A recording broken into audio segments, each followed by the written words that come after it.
예, 오늘 주시는 말씀은 디모데후서 3장 1절부터 4장 22절까지 말씀입니다. 디모데후서 마지막까지 말씀이 되겠습니다. 이 내용을 보니까 주제를 종말의 때를 사는 지혜 이렇게 나올 수밖에 없는 그런 주제의 말씀입니다. 일단 말씀을 제가 읽고 정원에 올리도록 하겠습니다. 먼저 3장 1절부터 9절까지 말씀. 말세의 타락상과 근면, 너희는 이것을 알라.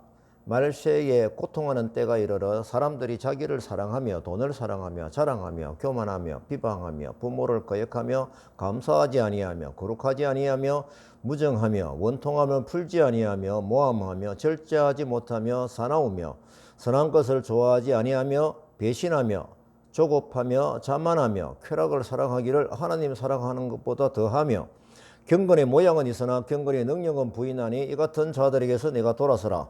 그들 중에 어리석은 여자를 유인하는 자들이 있으니 그 여자는 죄를 중히 지고 여러 가지 욕심에 끌림 받아 진리의 지식에 이를 수 없느니라. 얀네와 얀브레가 모세를 대적한 것 같이 그들도 진리를 대적하니 그 마음이 부패한 자여 믿음에 관하여는 버림받은 자들이라. 그러나 그들의 어리석음이 드러날 것임이라.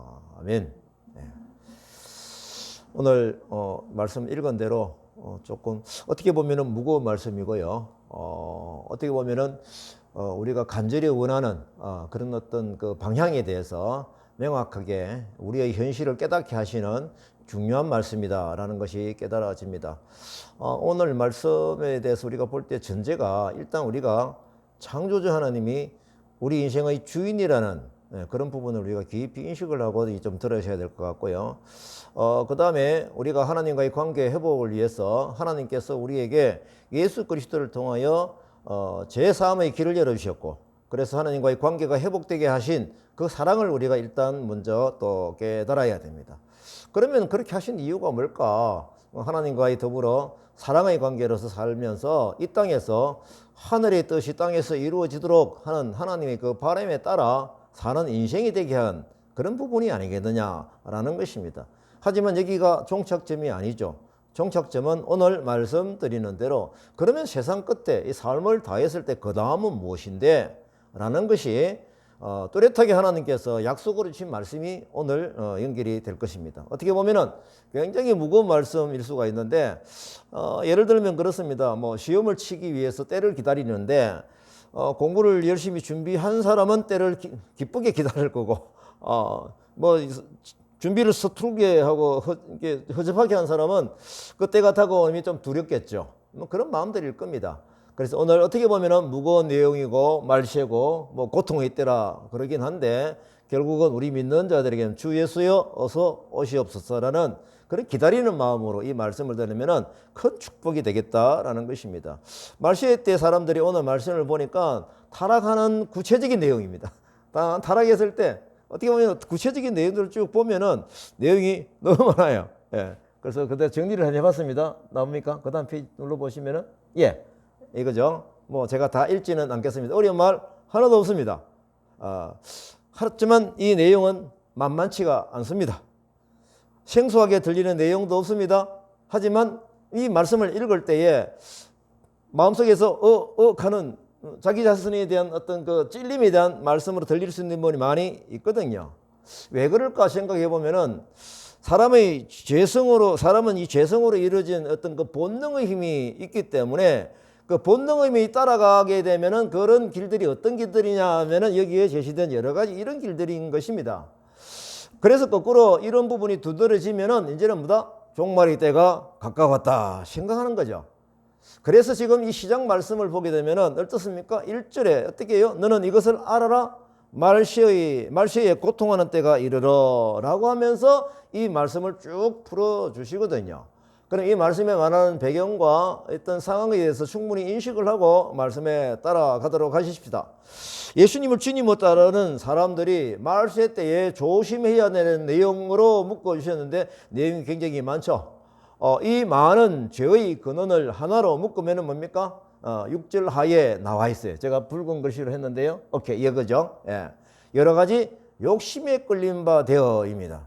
결국은 이것의 전체적으로 뿌리 근원이 뭐냐라고 하면은 내가 가지고 있는 욕심이다. 다시 말하면 인간이 본능적으로 가지고 있는 뭡니까? 본능의 어떤 끌림, 세상의 방식대로 살아가는 그런 힘이 된다라는 것이죠. 그래서 우리가 이 욕심에 끌린 바 되면은 우리가 실제로 살아가는 삶 중에서 성경을 항상 배웁니다. 오늘 말씀대로 보면은요. 하지만 끝내 진리의 지식에 이르질 수가 없다라고 하는 겁니다. 어떤 삶을 살면은 이러한 삶을 살면 그렇습니다. 결국은 욕심 때문에 마음이 부패해지는 것입니다. 그래서 믿음에서 멀어지게 됩니다. 이 제 말이 아니고 금방 읽은 말씀을 제가 정리한 겁니다. 그래서 버림받은 자가 된다라는 겁니다. 이 말씀이 오늘 말씀에서 주시는 경고일 수도 있고 아니면 우리의 삶의 정답일 수도 있다라고 하는 것입니다. 그래서 하나님의 백성은 이 길에서 어떻게 하라? 앞에 읽은 말씀에 보니까 돌아서라라고 합니다. 돌아서라. 이 말씀의 경고를 주시는 서두에 말세의 때에 악한 행실을 조심하라 하는데 이게 이제 또 무슨 뜻이냐 아닙니까? 이 배경이 왜 우리가 조심하라고 할까요? 사탄이 자기 때가 다 됨을 알고 언제가요? 말세의 때가 그렇다는 겁니다. 믿는 사람들을 강하게 공격을 합니다. 이거는 성경 전체를 보게 되면 이런 내용이 많이 나와 있습니다. 제가 한 가지만 제가 읽어 드리도록 하겠습니다. 요한계시록 12장 12절. 그러므로 하늘과 그 가운데 거하는 자들은 즐거워하라. 하늘 가운데 거하는 자들은 즐거워하는 겁니다. 그러나 반대로 땅과 바다는 화 있을진저 이는 마귀가 자기의 때가 얼마 남지 않은 줄을 알므로 크게 분내어 너희들에게 내려갔음이라 하더라 라는 겁니다. 엄연하게 두 군데로 구분이 되는 부분을 우리가 볼 수가 있습니다. 결론적으로 우리가 조심해야 하는 그 근원은 어떤 부분입니까? 아, 사탄의 공격이구나. 이 공격에 대해서 잘 대응을 하라라는 것이죠. 결국 제가 말씀 중에 강조를 많이 하게 되고 하는 것이 뭡니까? 이 세상 삶은 결국은 전투 현장이구나라는 것을 떠올리게 됩니다.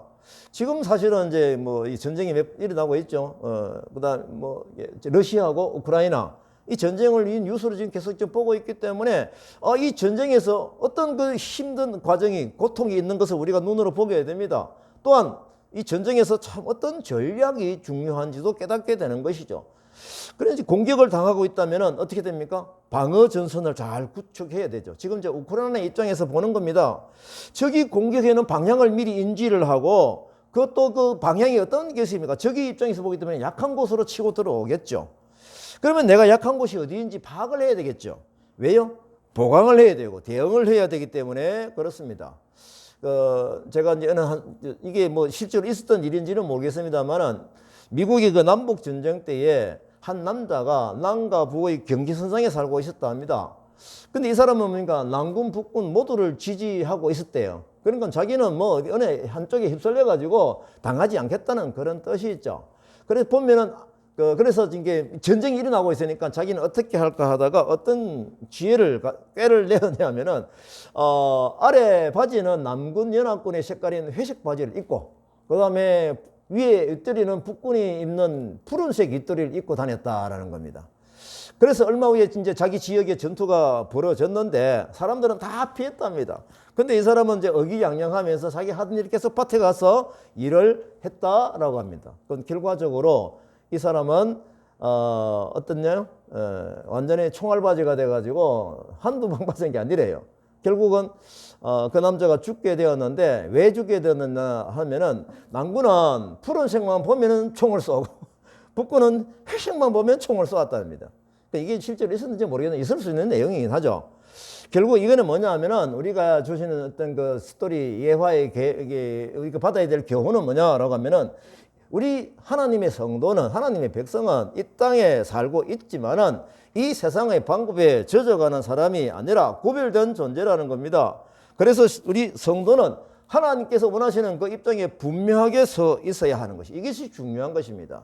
우리는 지금 현재 영적 전쟁의 상황을 제가 말씀을 드렸잖아요. 그럼 어떻게 살아가야 하는가라는 것입니다.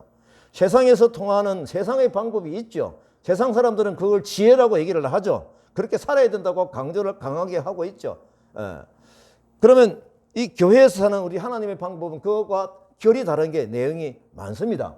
그러면은 우리가 어떤 삶을 살까? 이게 헷갈릴 수가 있거든요. 그래서 지혜롭게 산다라고 하는 사람, 다시 말하면은 아랫돌이 윗돌이 남군 북군 옷을 다르게 입는 사람처럼 교회에서는 교회 성도처럼 굉장히 멋있게 잘 살아가는 것처럼 보이는데 밖에 나가면 세상 사람도 똑같은 방법으로 살아간다 라고 그렇게 살아가면 되겠느냐라는 것입니다. 그것이 정말 삶이 하나님이 기뻐하시는 삶이 되겠느냐라는 겁니다. 에베소서 6장 12절에서 17절 말씀을 한번 봅니다. 그럼 우리가 어떻게 살아가야 하는 것인가 라는 부분을 명확하게 기준을 제시해 주셨습니다. 우리의 씨름은 혈과 육을 상대하는 것이 아니다. 그렇죠. 통치자들과 권세들과 이 어둠의 세상 주관자들과 하늘에 있는 악의 영들을 상대합니다. 그렇죠. 영적 전쟁이라는 거죠. 그러므로 어떻게 해야 되는가? 하나님의 전신갑주를 취하라. 이는 악한 날에 너희가 능히 대적하고 모든 일을 행한 후에 서 있기 이합니다. 전쟁의 상황에서는 충분히 이해가 되죠? 그렇죠. 전신갑주를 입어야 되죠. 그러면 전신갑주가 뭐냐라는 겁니다.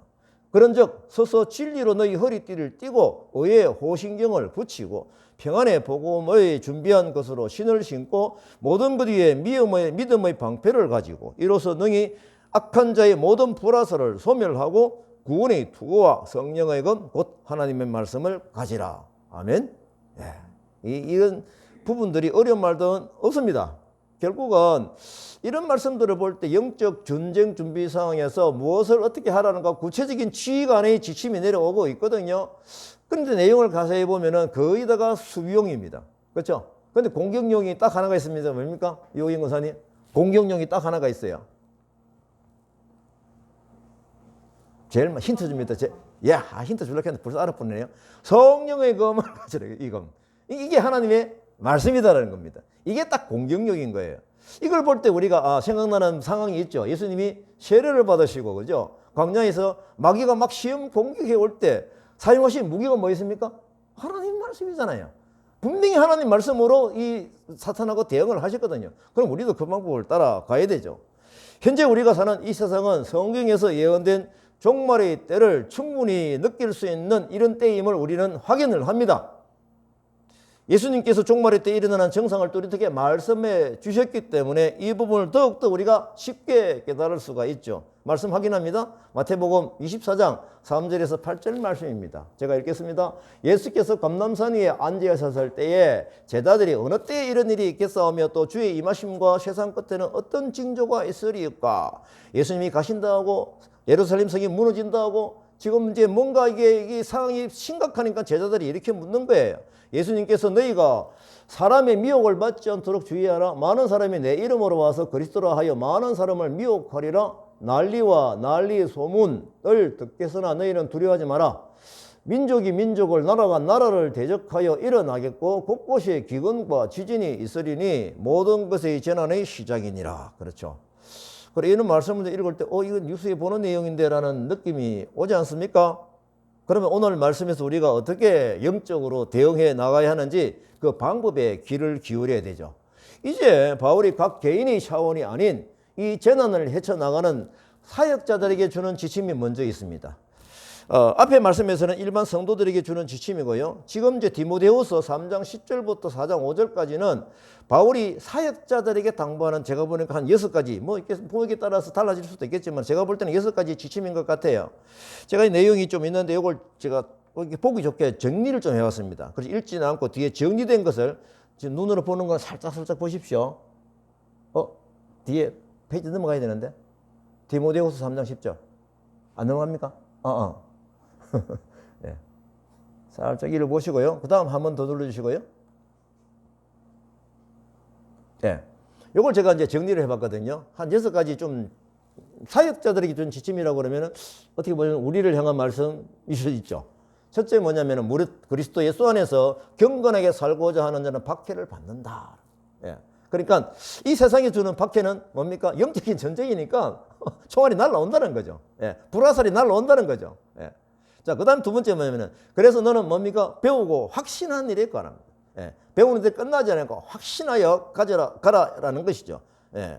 그 다음에 세 번째 뭡니까? 성경의 능력으로, 이게 공격령이죠. 하나님의 사람으로 온전하고 모든 선한 일을 행할 능력을 갖추어라 라고 하면서 디모데후서 3장 16절 17절 말씀, 성경에 대한 말씀을 저희들에게 또렷하게 주셨죠. 그리고 뭡니까? 너희는 말씀을 전파해라. 이것도 뒤에 또 털을 붙이셔야, 털을 붙이셔야 돼요. 때를 어떤지 뭐든지 항상 힘쓰라 합니다. 그러니까 종말의 때에 이 부분이 중요하다는 겁니다. 제가 이 아침에 이 말씀을 옛날 성경을 쭉 이제 이 제 성경이 아니고 참 성경 4장 몇 절까지 있지 하고 이제 좀 왜냐면 이게 정리를 해야 될 게 제가 찾다 보니까 때를 어떤지 못 얻든지 항상 이거 붉은 줄로 쫙 꺼낸 거예요. 제가. 예, 그래서 제가 그런 마음이 좀 강하게 좋았고요. 그래서 오늘 제가 붉은색으로 제가 해놨습니다. 예, 해놨고 그 다음 또 제가 이제 좀 얼마 전에 며칠 전에 지난주 한 4일 전인가요? 전도 이 교회 띠를 띄우려고 몇 분이 돌아다니시는 거예요. 제가 이게 너무 생소하게 보는 광경이 돼가지고 옛날에는 많이 봤는데 제가 궁금해서 물었습니다. 일동교회? 밀양 지역 교회가 아닌 거예요. 어디서 오셨지? 그래서 제가 물어가니까 그분이 하시는 얘기가 우리 목사님이 때가 다 됐다고 종말이 때라고 전도해야 된다고 이렇게 해서 얘기했답니다. 그래서 이제 매주 온다는 얘기를 들었는데 제가 처음 뵀거든요. 그래서 근데 같이 오신 목사님하고 얘기를 하면서 다음에 한번 만나자 하고 약속하고 헤어졌습니다. 예. 강 건너에 있는 창원에서 온 일동교회더라고요. 예. 참 밀양이 책임을 안 지니까 강 건너에서 창원에서 이제 이쪽으로 지원을 오고 있습니다. 그 다음 5번째 보니까 범사의 오래 참음과 가르침으로 경책하며 경계하며 권하라. 이게 말씀을 권하는 거죠. 방법을 권하는 거죠. 그 다음 6번째, 너는 모든 일에 신중하여 권한을 받으며 전도자의 일을 하며 내 직무를 다하여라. 이것이 사역자들에게 주는 종말의 때 해야 될 지침서이다 라고 생각을 해봅니다. 그래서 여기서 우리가 집중해서 살펴보고 싶은 말씀은 제가 한 군데를 소개합니다. 어둠의 세력에 대응하는 공격용 무기는 딱 하나라고 한 것 말씀드렸죠. 성령의 검, 하나님의 말씀이었습니다. 그 말씀이 쓰여진 부분을 좀 깊이 살펴보고 말씀에 대한 목적을 좀 더 깨달았으면 좋겠습니다. 디모데후서 3장 16절 17절 말씀입니다. 모든 성경은 하나님의 감동으로 된 것으로 교훈과 책망과 바르게 함과 의로 교육하기에 유익하니입니다. 성경이 하나님의 감동으로 쓰여졌으니까 우리 읽는 사람은 어떻게 읽어야 되나요? 예, 감동을 읽어야 됩니다. 어떤 감동이요? 성령님이 주시는 감동으로 읽어야 이 말씀이 제대로 우리에게 전달이 잘 된다라고 하는 것입니다. 이것이 중요하고요. 그 다음에 성령의 능력을 사모하는 마음으로 이 말씀을 읽어야 됩니다. 예. 그래야 머리로 지식의 힘으로 신학적인 어떤 해석 능력으로 읽는 것이 아니라 내 가슴 속에 받아질 수 있는 말씀으로 읽는 것이 성경 읽는 방법이 되겠습니다. 그래서 책망 받기도 하고 바르게 살아가는 방법과 그 다음에 의로운 삶을 위해서 교육을 충분히 받아야 하죠. 그 다음에 17절에 보게 되면 이렇게 살게 말씀을 주신 이유가 나옵니다. 무엇을 이해함입니까? 17절입니다. 이는 하나님의 사람으로 온전하게 하며 모든 선한 일을 행할 능력을 갖추게 하려 함이라. 이 정리해 보면은요, 하나님 말씀으로 교육을 잘 받으면은 이 감동으로 인한 나의 반응은 어떠해야 되는가라는 겁니다. 17절에 나와 있죠. 먼저 뭡니까? 무엇이죠? 하나님이 원하는 그 자리에 서 있는 것이 중요합니다. 이것이 바로 뭡니까? 하나님의 사람으로 온전케 하는 것이 하나님 말씀을 주신 목적이라는 겁니다. 이걸 이제 제가 조금 고급스러운 영어로 얘기하면 비잉이죠. 그러고 나서 뭡니까? 그 힘으로 사역을 하는 것입니다. 모든 선한 일을 행할 능력을 갖추게 하려 함이라 라고 말씀을 하셨거든요. 영어로 doing이죠. 저는 이게 being과 doing 이 순서를 중요하게 생각을 합니다. 제가 성경을 읽는 중에 대체로 보면은 먼저 being이더라고요. 결국은 우리가 말씀 따라 살아가고자 할 때 막 그냥 행동을 하려는 그런 성향이 우리한테 좀 있어요. 그런데 잠깐 말씀의 힘으로 하나님이 원하시는 그 사람의 그 자리에 서 있는 것이 더 중요하니까 그것을 먼저 체크를 하고 우리가 사역을 감당해야 될 것입니다. 그래서 하나님이 주신 힘으로 모든 선한 일을 행할 능력을 행하는 것이죠. 하나님의 말씀이 배경이 없으면 어떠할까요? 하나님 말씀이 배경이 만약에 말씀을 읽어도 가슴속에 감동으로 와닿고 정비한 게 없어요. 하나님의 사람 온전한 자리에 들어가기 전에 막 일을 하기 시작하면 뭡니까? 그 일을 할 능력을 자신의 능력에서 찾게 됩니다. 자신의 감각으로 찾게 돼요. 이것은 하나님 일을 하는 것이지만 매우 위험한 것이죠. 비행이 문제입니다. 이 내용으로 제가 메모를 해둔 말씀이 많이 있어서 제가 쭉 정리를 해봅니다. 제가 예수님이 12명의 제자를 부르실 때 상황이죠. 성경을 봅니다. 마가복음 3장 13절에서 15절 말씀입니다. 보십시다. 지금 제가 이 말씀을 읽을 때 비행이 먼저이구나 라는 것을 좀 알 수 있는 이게 말씀이 되기를 바랍니다. 또 산에 오르서 자기가 원하는 자들을 부르시니 나아온지라. 지금 이때가 12명의 제자를 임명하는 그런 자리입니다. 이에 12를 세우셨으니 이는 뭡니까? 자기와 함께 있게 하시고 뭐죠? 비행이죠. 그죠? 자기와 함께 있게 하는 겁니다. 그리고 뭡니까? 보내가지고 어떻게 하신다요? 전도하게 하고 귀신을 쫓는 권능을 가지게 하는 것이죠. 뭡니까? 두잉이죠. 이 말씀을 보게 되면 비잉이 먼저라는 것을 분명히 알 수가 있습니다. 빌립보서 2장 13절 말씀입니다. 2장 13절. 너희 안에 행하시는 이는 하나님이시니, 그죠? 행하시는 분이고 하나님이시고 자기의 기쁘신 뜻을 위하여 어떻게 합니까? 먼저 너희에게 소원을 두고 옵니다. 이게 비잉이죠. 그죠? 그 다음에 행하게 하시나니, 이게 두잉입니다. 결국은 우리가 소원을 받고 비잉이 먼저라는 것을 잊지 말자라는 것입니다. 또 한 군데 성경을 또 더 보도록 하겠습니다. 바울이 표대라는 부분을 말씀한 적이 있거든요. 표대를 향하여 달려가자, 뭐 이거죠. 이것만을 가지고 가면은 막 돌격 앞으로 하고 막 행동이 앞서야 되는 그런 전제로서 막 그냥 뭐 손을 불끈 쥐고 막 그런 이미지가 오는 거예요. 예.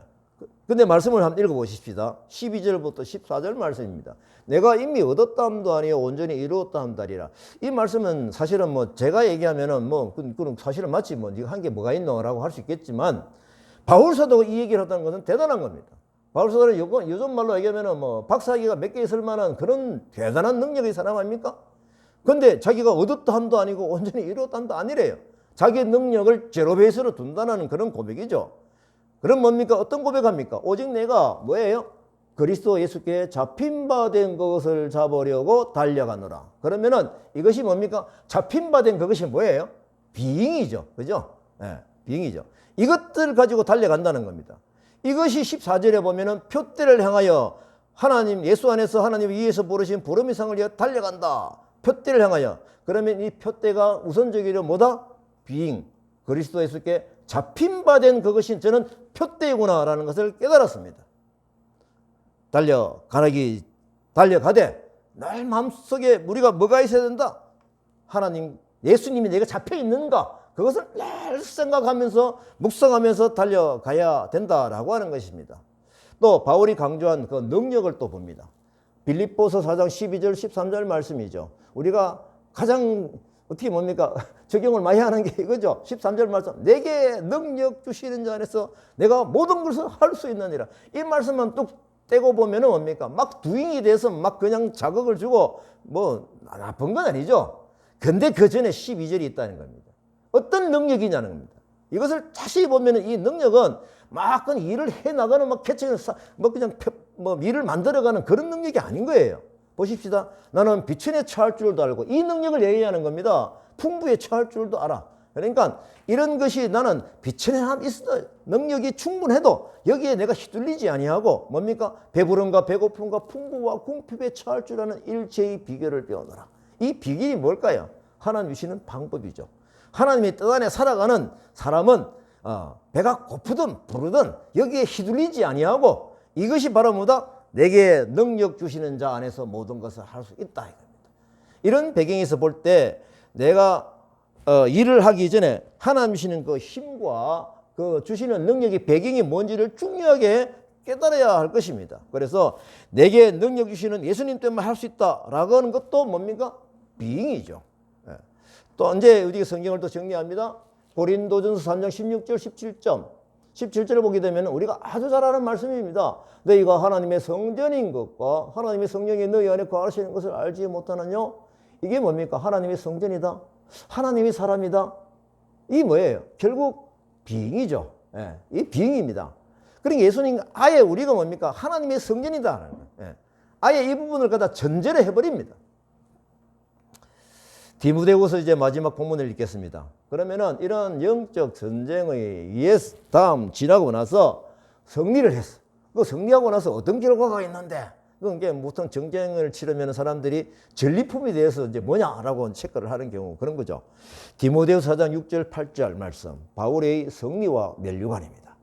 전제와 같이 내게 벌써 부어지고 나의 떠날 시각이 가까웠도다. 이 말씀을 보게 되면은 우리가 뭐 아시는 분 다 아시겠지만 디모데후서가 이게 바울이 쓴 서신 중에서 제일 마지막에 쓰여진 서신입니다. 여기는 옥중 서신입니다. 그러면은 그 옥살이를 하면서 순교를 하신 것이죠. 그러니까 이제 바울은 그걸 아는 거예요. 예. 그래서 내가 벌써 부어지고 나의 떠날 시각이 가까웠다. 나는 선한 싸움을 싸우고 나의 달려갈 길을 마치고 믿음을 지켰으니 이제 후로는 나를 위하여 의의 면류관이 예비되었으므로 곧 주 곧 의로우신 재판장이 그날에 내게 주실 것이며 내게만 아니라 주의 나타나심을 사모하는 모든 자에게도니라. 바울은 이제 죽음을 앞두었기 때문에 지금 사실은 이 말씀은 누구에게 주는 것입니까? 스스로 독백하는 것이 아니고 아들 같은 제자 디모데에게 이 메시지를 주는 것이잖아요. 그러면 디모데에게 뭘 권고하고 있습니까? 이렇게 살아야 돼라는 것을 권고하고 있는 것이죠. 전제와 같이 내게 부어지고 나의 떠날 시간이 가까웠다.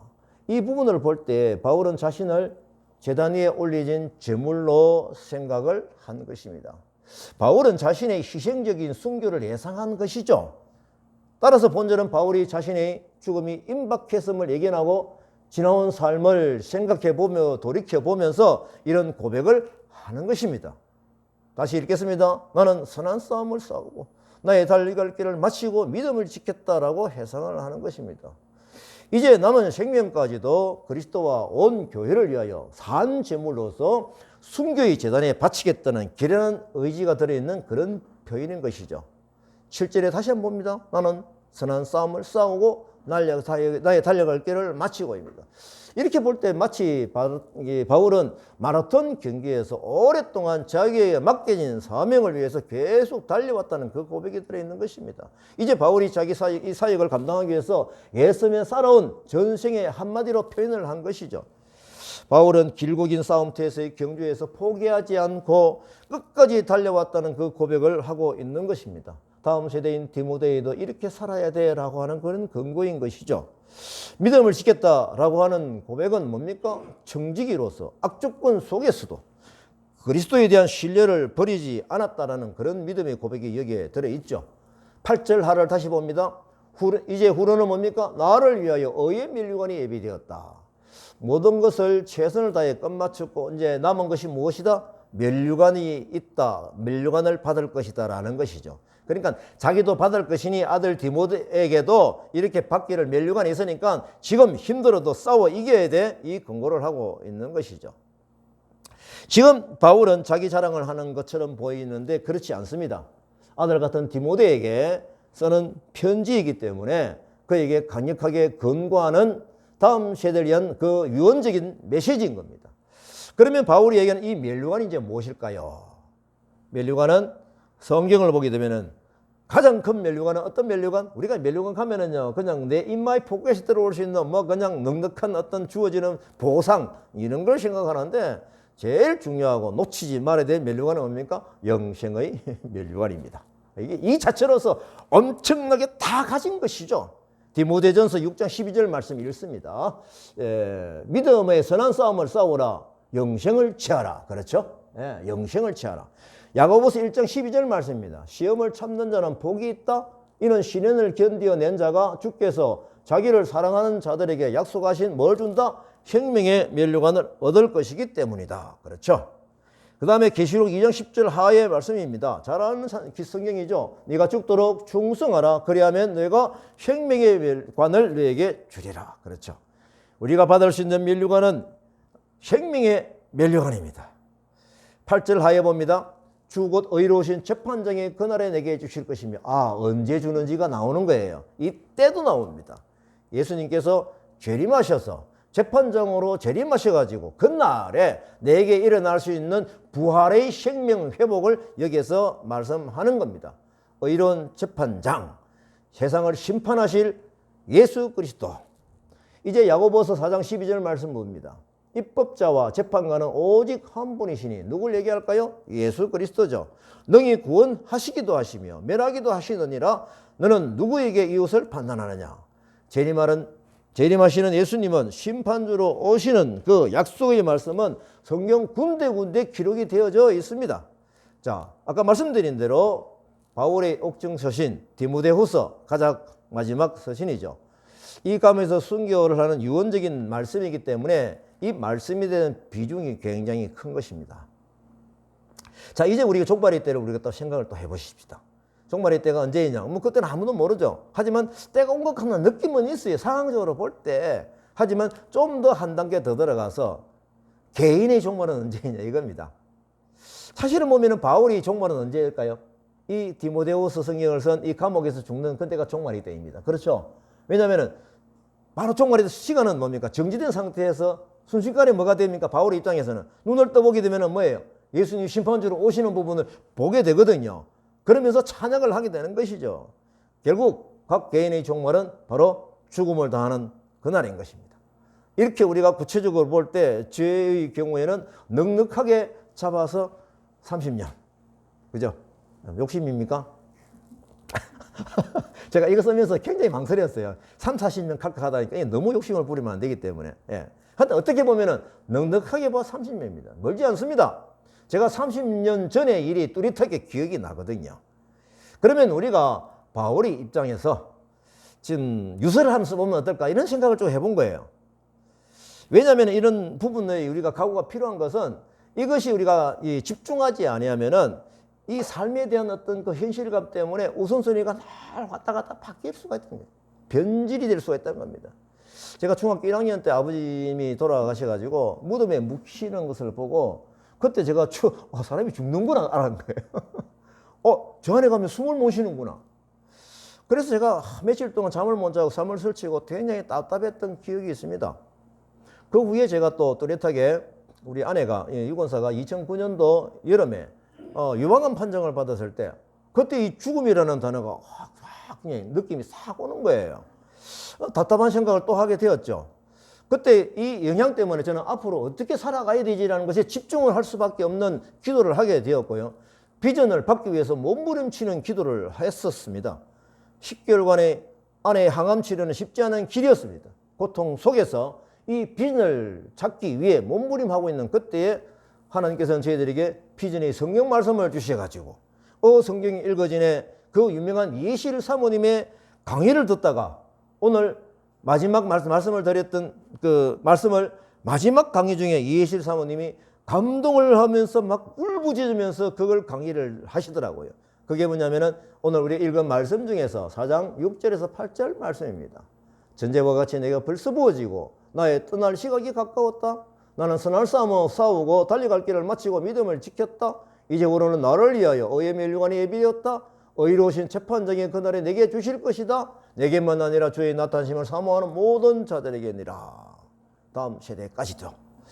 그래서 이때 이 강의를 듣다가 유권사가 그때 눈물 흘렸죠. 눈물을 흘리면서 여보 이건 내가 한번 보고 싶어. 그냥 항암 치료를 받고 있는 중에 이 비전이 이제 기도하는 가운데 기도의 응답이 일어난 것이죠. 그래서 이것도 비잉 후에 이제 두잉을 주신 것이죠. 그래서 결국은 그때 우리가 둘이 앉아서 그래 오케이 아멘 하고 give me five 한 것이 기억이 납니다. 그래서 즉시 이제 실행이 옮겨져 가지고 하나님께서 다 이게 과정을 다 인도해 주셨어요. 그래서 공개적인 강의를 하게 되고 또 그 뒤에 훈련을 받는 강사가 되어 가지고 여러 가지로 강의를 섬겼던 것이 있습니다. 지금도 이 강의를 준비하고 있죠. 그렇죠? 닥하교회에서 이제 이 장소에서. 왜냐하면 선교나 전도는 가장 뿌리 근본은 어디냐? 성경이 있더라고요. 그래서 이 사역자들이 이 사역을 하게 되는 마음을 구축하기 위해서는 비행이 중요하기 때문에 성경을 가르치고자 하는 그런 길을 가는 것이죠. 그래서 이분들에게 성경 속에서 선교의 비전과 그 다음에 전도를 해야 되는 그런 당연한 부분을 자기의 위치 정지를 분명히 알고 가자라고 한 비행을 위해서 이 강의를 준비하고 있는 것입니다. 자, 이제 마지막 바울의 유언입니다. 이제 여러분들 유언서를 한번 쓴다는 심정으로 이 말씀을 같이 보면 좋겠습니다. 예. 디모데후서 4장 17절에서 18절.